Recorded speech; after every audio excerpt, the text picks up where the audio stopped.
Hey guys, welcome to my video, and today what I'm gonna do is introduce a tool for you. For a long time, there's a problem always gonna be there for me, and I think this is a normal problem. Every single time we wanna do our own comp, not in company, but in your own computer, in your personal computer, once you want to do something, you have to consider where to save the project, where to save all those files, the renders, the pre-comp, and that could be a very painful process. And in the company, we always have the pipeline, but for our personal users, it's a very complicated thing. So today, what I'm gonna do is to simplify them for you guys. All right, please forgive my English because I'm not a English speaker, so you know. And now I've already submit them to the Nukepedia, so you when you see this video, you're probably gonna be able to download them on Nukepedia. Just search for this name, More Realistic Personal Pipeline v1.0, and it's beta. Alright, so let's dive in and have a quick look at what this thing could do for you. So once you download it and install them into your Nuke, you will see there's another thing came out. I don't know how to describe this thing, but this is oh right, this is menu, right? You're gonna have a new menu here called MR Pipeline v1.0, and there you have a lot of options to dealing with the file system in Nuke. So when you want to start a new project, the first thing you want to do is to save the project, right? So now you have to consider where to save the project and to render things out. And this is where this thing came out. So you just press Control S on a completely new Nuke, and this will pop up a new window for you, and you have several options for this. The first one is mode, and this decided which this is a if this is a practice project or a commercial project. So normally we choose this, and if this is the first time you open this up, and all of those things are gonna be blank, right? So you just click new here, and this is gonna be editable. So you click this, and you have a new project name. But this is what you have to do. You have to create a name for your project, right? So let's say we want to create some sparkles in this project, so we call it sparkles. And then you have the scene number and the shot number. Normally we don't choose to change this, but if you want to change this, you have to authorize to change this into anything you want. But this is normal pipeline name, so we just leave it as default. Okay, then we hit create, and we tell you, cheers, a new amazing project is coming, right? So this is gonna tell you what this project is gonna be looks like. So this is practice and sparkles. Sparkles is the name we just named it, and the scene 01 and 0010. This is the short number, and the 001. So this is the first version of our amazing work, right? So we hit OK, and nothing happens, but you probably gonna notice there's already have the project name, and this means you already saved the project. And once again, you hit Control S, and this will just save your project normally.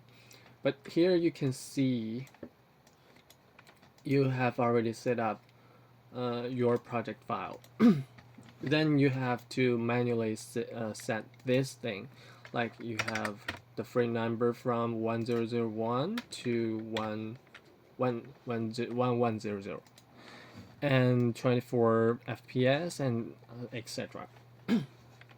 Okay, once you set it up, let's change it into 1080p. Okay, so we're gonna comp things like, you know, we have a paint, and we just paint something here, just pretending we're creating a sparkles, right? Okay, we change the color into reddish something, and we change it to all. So we're just doing some paint work, like this is the sparkles we're creating, right? And this is a full frame.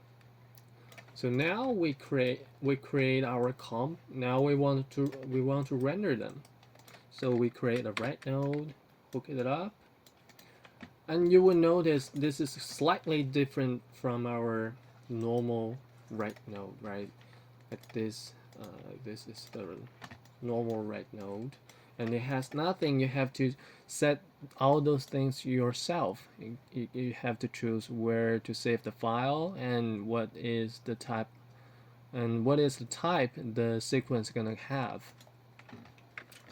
So once you install this and you create a red node with the shortcut W, and this is a slightly different red node. It will set up all things automatically, and you're probably gonna get confused from all those stuff, but you don't have to worry about them, because you can see here already have the sequence name for you, and also the path. So all you need to do is just hit render if you want a EXR sequence, but because normally we have this EXR selected, right? So we just leave all as default. We don't have to change anything, and we hit render. And here is the default render settings. We have to choose what frames we want to render. So let's say we want to render the first frame, which is 1001, right? So we hit OK, and this is already done. So we select this right node and hit Control R, and this will bring the renders into our Nuke. So you can see this is our render sequence, and you can see all the informations from the rate node, and yeah, that is a normal render, right? So here is the first frame. Let's say we want to render a sequence like 1001 to 1010. So there's a 10 frames, right? When we hit OK, and this already rendered into our disk. So we select the right node and hit Control R. And as always, we bring the renders into our Nuke. This is pretty much like what we do in our company, right? But now we can do it at home.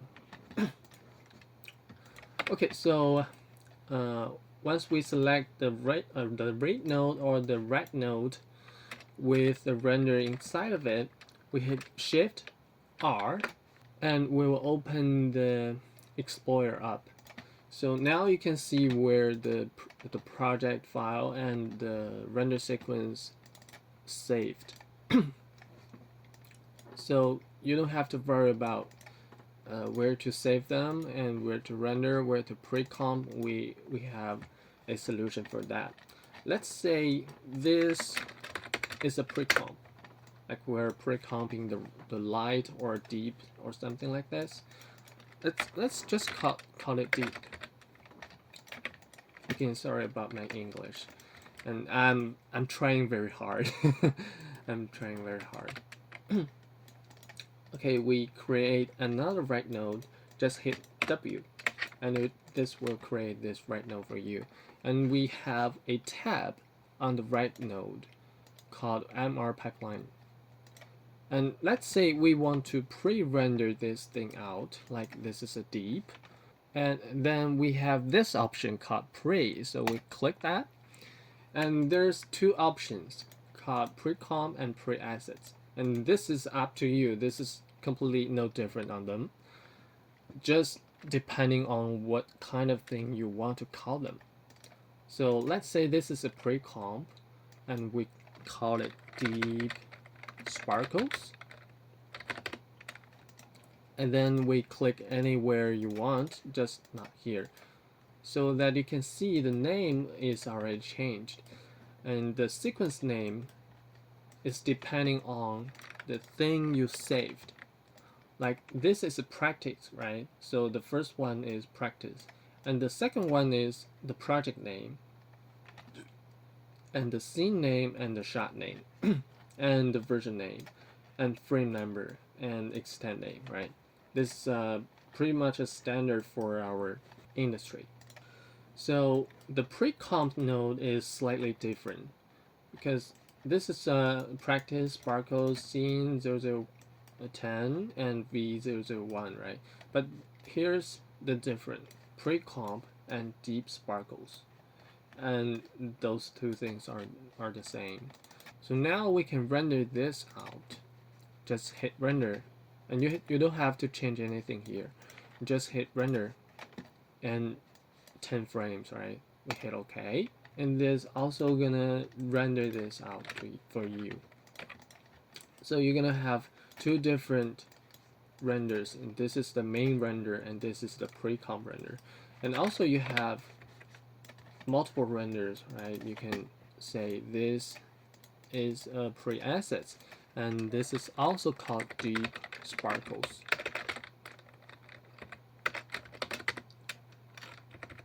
Sorry, sparkles. And probably we call it 2. And then you have sparkles 2, but this is a pre-assets. So you can separate your pre-comp into two different types, and the one is pre-comp and the other one is the pre-assets. So you hit render 10 frames, hit OK, and also you have the third renders, and they're all separately. So once you render them out, where to find them? Like you have 10 renders, but you probably already delete them. So where to find those renders? Okay, there's another solution. So we have a importer after you installed the plugin. If you don't have it, you're probably gonna have to do it manually. Just right click here and Windows and Custom and Importer. There you have it. Okay, open it up. You have two options. The first one is the footage, and the second one is assets. But this is not the pre-comp and pre-assets, right? This is a assets importer because we're gonna always use the footage in our comp, right? Like some rain footage and sparkle and explosions, standards, anything. We use them, right? You can put all of those things into your Nuke, and here's a tab you can directly, import them from Nuke. Like we have, there's a random images, but I don't have anything in this computer, but you can use that. Like there's a footage which a couple of people are climbing the mountains, and we just double click that, and the footage will be imported into our Nuke, so you can use it right now, right? It's pretty simple, huh? And here's the footage, and the footage is all about our renders. Like we renders from the right node, all the right nodes. Like we have 3 renders in this project, right? So we click here and you just hit shot related, and this will automatically find the current version of project you're creating, you're doing your work, right? So we click the version we want, and here you can see your renders. Like there's main renders and one in the pre-comp and one in the pre-assets. And here you can see some informations like the footage name. Like this name is what you set from this tab, and this is what you set in the preassets, right? And also we can see the sequence name, like the sequence name, like what is the scene and the shot name and version name and the file type and the file frame range. We can see those informations here, and we can select the thing we want and say import them, or just double click on them. Let's say we want to import the renders. Let's float this window and let's say we want to import them to there, and we just double click on that. Then you have your renders, right? Like we have another renders called preassets, and we say this is our test renders, and there you have the names, right? So you just render them 10 frames, hit OK, and you're probably gonna need to refresh them, right? And hit shot related, and there you were gonna find your test renders here. So you double click on that, and there you go, you have your renders. It's pretty easy, huh? And also you can get whatever you rendered from the past, whatever you rendered from your past renders, your past project. Like there's a star, let's say there's a fireworks, and this is our renders in our previous project. Sorry, I forgot the previous word. And here's the render you did before, right? And you just double click on that, or you just import them. So you can also get whatever you rendered from another project. Let's say this is our renders before. So you directly have access to anything you have ever done, right? And I think that's gonna be, pretty convenient. All right, beyond that, this is the operation you're gonna do in your Nuke, right? And we also have a PC part version for this pipeline tool. And this is mainly about open your personal work. Like there's a mode, right? This is the mode you set. And all your projects are gonna list here. Like we have anything we have ever saved, and they're all sync together. And you can open your project here. Like we have the fireworks I showed before, and the sparkle project. Like this is sparkles, right? So we're gonna have this here, and you just click the project and the scene and the shot and the version, and all those things only have one option. Is because I just created them, just one, right? Like we're gonna have the scene 02, and we can save Control Shift S, and this will save as, right? Save as your project. Like we want a new scene, we just click new scene and change it into scene 02 and create, then hit yes. So now we have nothing changed, but we can refresh that. So we select the sparkles, and there you have the scene name. And once you select some version, and you will directly have the information for these versions, like the portrait and the lock info and the note for this project. So we don't have any portrait here, so we can set one. So we go back into Nuke and select the rate node or anything. Just have an image into the viewer, so you can see what this thing are gonna looks like, right? Like we select here or select here are all okay for that. So we select this text node, and we see this is gonna be our portrait, right? So we select that and say we want to set this image into our portrait. So we select that, and nothing changed, right? So we go back to our pipeline, and we hit refresh. So we select this version again, so you can see the image is already uploaded to the pipeline, so you can see what kind of project you are doing, right? Okay, and also we have the log infer and the node infer. What is that? So inside of our Nuke, we have a log, and we can set log, and this is a beta function. So we set log, and it will ask you if you want to log the project. So we hit yes, and log succeeded. So what is gonna happen is after I click OK, and you see all write node is disabled, and you cannot disable them by pressing D, like I'm pressing my D key,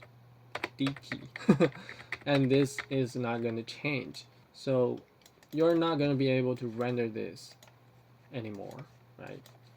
If you hit render and this cannot be executed because this is disabled. So how to enable it? But before that, we can check the infer here, and you can see the log infer is changed into yes. So now we set log again, and this will unlock it. And every time you choose this option, it will show you the current log infer.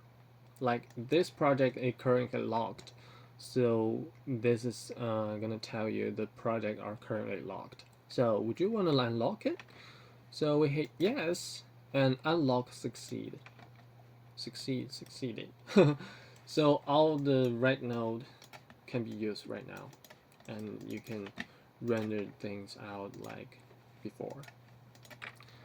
So this is log infer, and we also have the set node, and this will remember what you typed it before. Like this is a Sparkle project, and we hit OK and success.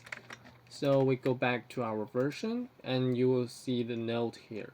So before you open your project, you have already have the node infer if you did this before, so you can directly know what you did and what need to be done in this project or this version, right? Like we have another version, so we can save in a new version by using Alt-Shift-S.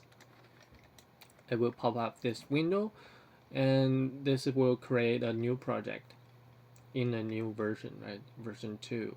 So we hit yes, and there you go. You have the version 2, and version 2 don't have anything inherit from the version 1. You have to set all the information yourself for every single project you did, because every single project should have a different node and different log infer and different portrait, right? So that's the reason we designed this tool in this way. Sorry.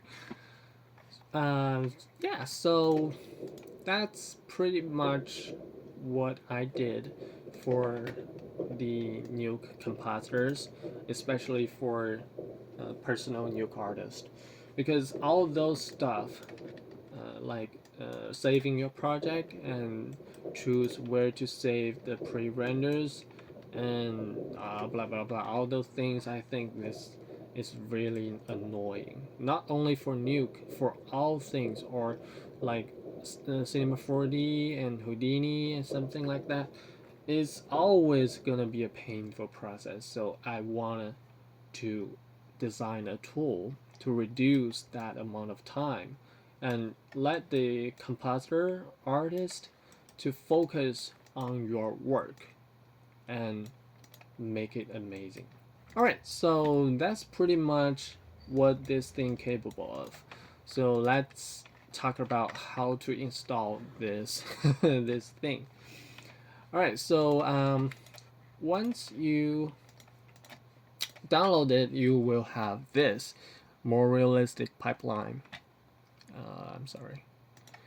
More realistic pipeline v1.0. Then this is a RAR file and is only supported for Windows. So you just double click on that, And there you have a folder, and this is the folder, right? Okay, you can see the file, and it only have two parts, the Nuke part and PC part. The PC part is pretty simple. You just you open it up, you will have another RAR file. So you just, sorry, let's delete them. You just double click on that, or you can right click and extract it into the current folder. And there you go, you will have it.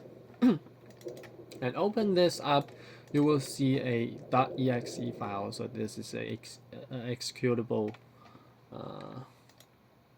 application. Sorry, this is a executable application. So you double click, then you're gonna open it.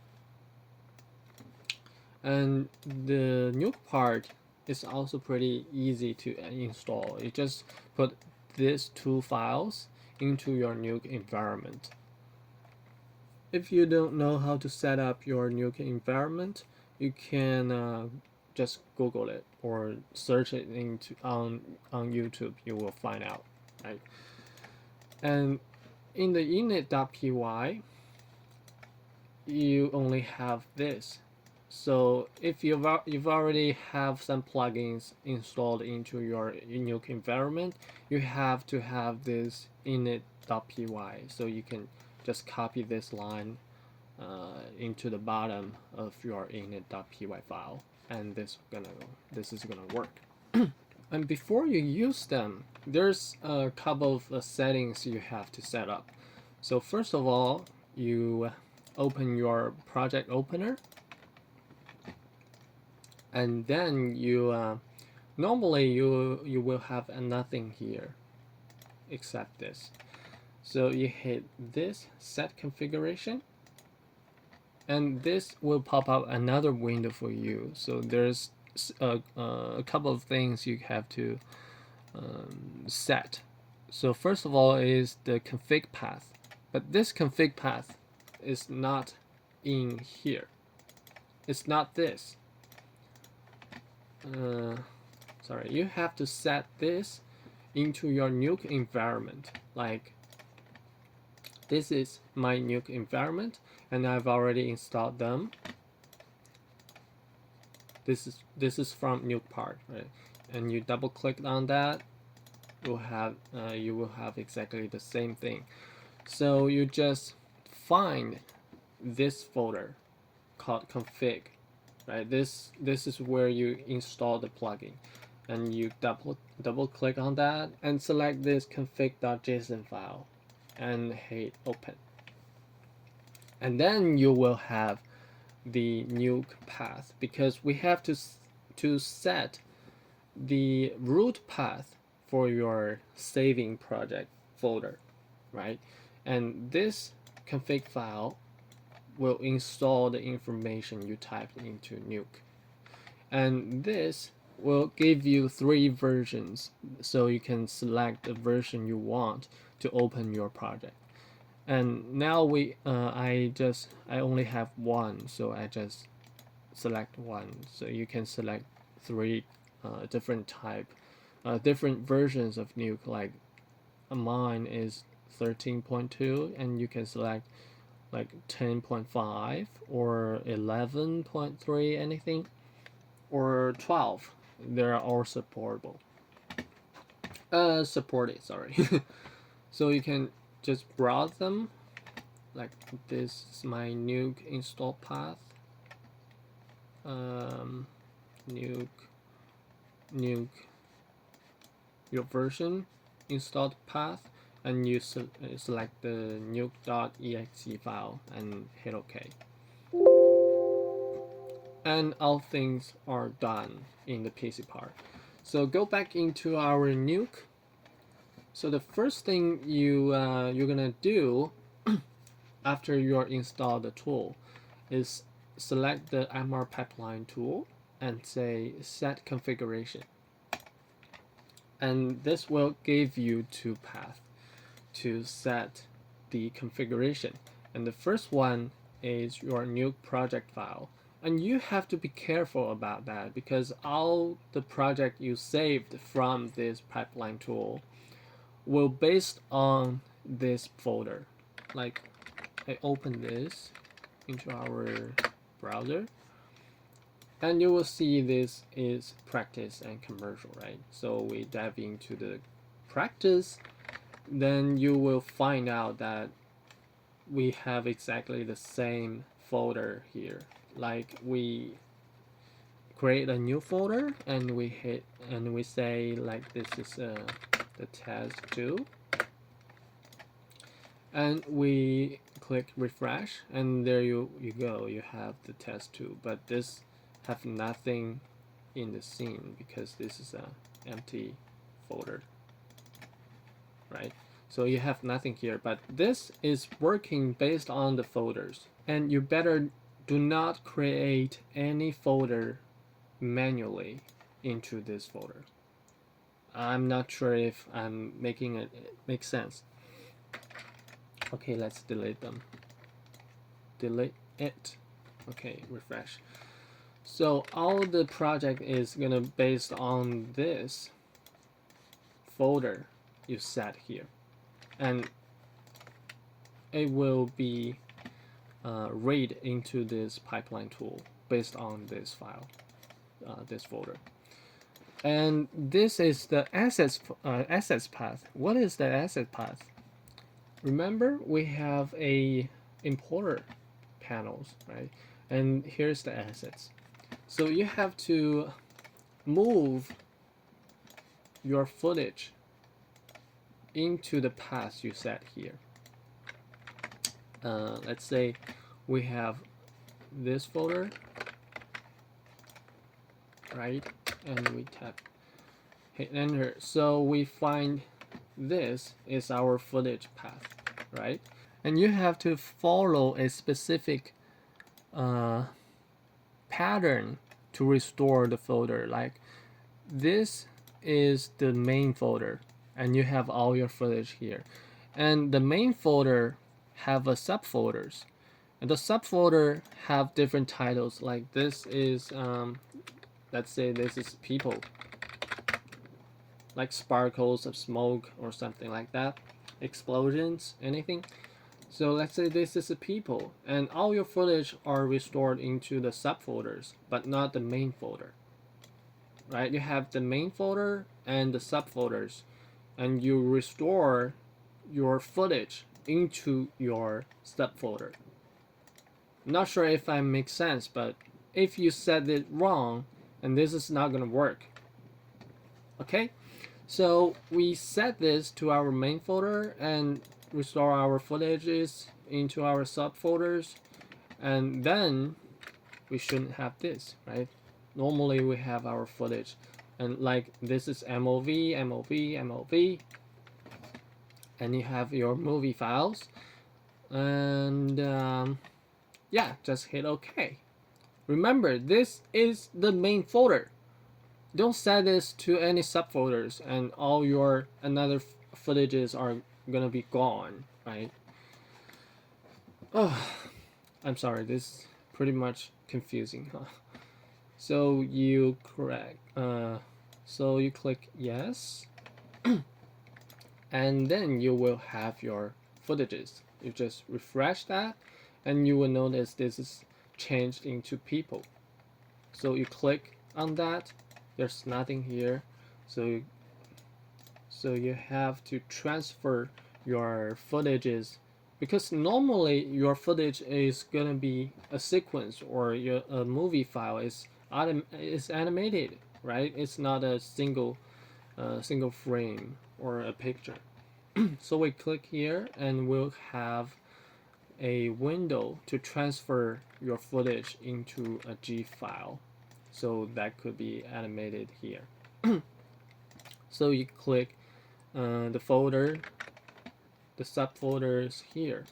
All your footage are gonna transfer into the button in front of the windows. So we want to transfer, like say, we want to transfer the people folder. So we click people, and we can see there's a green bar, it means all the footage are transferred into GIF. So we can see there's another folder called GIF. So once you set it up, you don't have to do this every single time. You just had do it one time, and all things are gonna set up for you. So every single folder after we did that will also have a GIF file, a GIF folder. And remember, this is also a beta function, so it might not be that useful, right? On my test record, it will be nice for the TIFF file and PNG, JPEG, anything like this, or a movie file like .mov, but not very nice for the EXR or something like high dynamic range like HDRI. And you're gonna have this issue. I don't know where the problem is, but you know, we'll fix that later. So try to use something like this, JPEG or MOV, and then you will have the things you want. Like this is tool folder, and we click tool, then you will see your MOV file is already animated here, so you can see the animation in your footage. So select the footage you want and import them. Then it will get the correct file for you, right? And here's the people, right? We just transferred them. And people, we have 1, 2, 3. We have 8 peoples, right? So we have 8. There's 10. Okay, we have 12.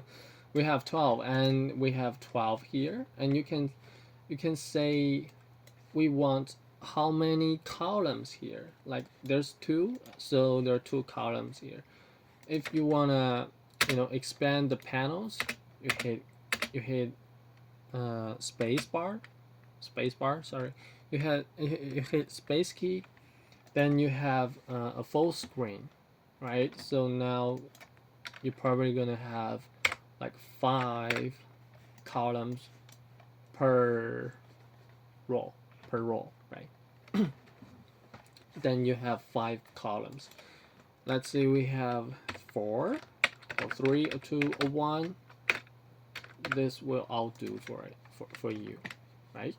And you can also hold your control key and select multiple things and import them together, so you have all those footages you want.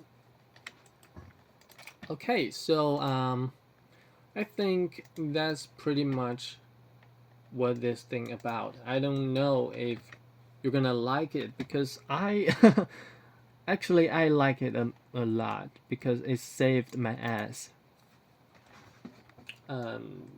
so that we don't have to deal with those annoying things anymore. So it's totally free, and I think it might help, and I hope it can help you to save your time and focus more onto your work and art designs, and looking forward to your amazing work. So that's it, and thank you so much for watching. And if this looks interesting to you, you can directly download it in Nukepedia. Okay, so thank you so much for watching, and we will see you next time.